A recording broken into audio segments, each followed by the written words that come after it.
Hindi pa rin po inaalis ang babala ng pag-asa sa dulong Hilagang Luzon dahil sa banta ng Typhoon Waning. Nananatili ang public storm warning signal number 2 sa Batanes Group of Islands habang signal number 1 naman sa mga isla ng Calayan at Babuyan. Huli na mataan ang mata ng bagyo sa layong 360 kilometers hilagang silangan ng Itbayat, Batanes. Itinaas din ang gale warning sa lahat ng seaboards ng Northern at Central Luzon. Pinapayuhan ang mga mangingisda na huwag munang pumalaot dahil sa inaasahang matataas na alon na pwedeng umabot sa 5 metro. Sa track ng pag-asa at maging ng Weather Central, bukas inaasahang lalabas ng Philippine Area of Responsibility ang Typhoon Waning. Ngayong weekend naman po, asahan ang mas madalas na pag-ulan sa western section ng Luzon.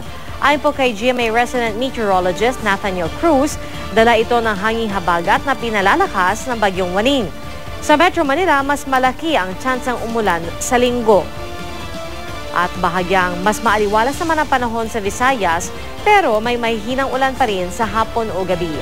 May mararanasan din pag-ulan sa Mindanao sa susunod na 2 araw.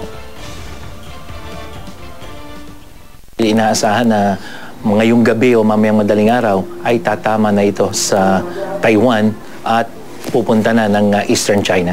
Yung itong western section ng Northern Luzon, lalo na Ilocos Region, itong Zambales, Bataan area, ay mas mataas yung chance ang makaranas ng mga pagulan yan.